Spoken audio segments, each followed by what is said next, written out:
تم وہ مانگتے ہو جو تمہیں اچھا نظر آتا ہے، مگر اللہ وہ دیتا ہے جو تمہارے لیے بہتر ہوتا ہے۔ جب بھی فارغ وقت ملے تو اپنی ماں کے پاس جا کر بیٹھ جایا کرو، کیونکہ ماں کے ساتھ گزرا ہوا وقت قیامت کے دن نجات کا باعث بنے گا۔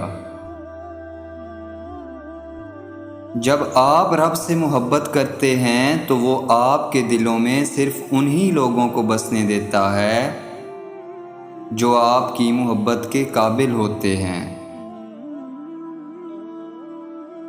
ہر انسان کی عزت اور اس سے محبت کرو، کیونکہ ہر انسان میں خدا کی کوئی نہ کوئی صفت موجود ہوتی ہے۔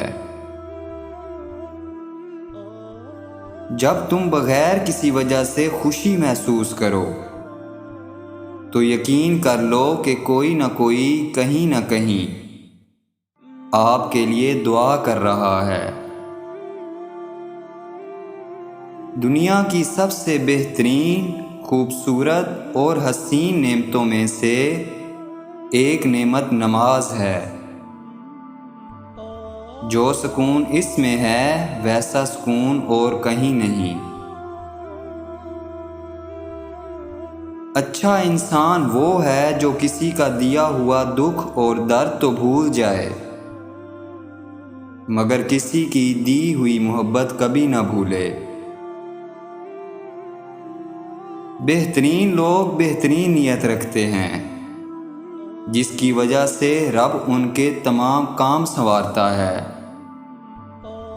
اور جس کا کام رب سنوار دے اسے کوئی بگاڑ نہیں سکتا۔ کسی کے خلوص اور پیار کو اس کی بے وقوفی مت سمجھو، ورنہ کسی دن تم خلوص اور پیار تلاش کرو گے اور لوگ تمہیں بے وقوف سمجھیں گے۔ حالات اگر برے ہوں تو یقین رکھنا چاہیے، کیونکہ خدا جب کچھ لیتا ہے تو اس سے بڑھ کر نوازتا ہے۔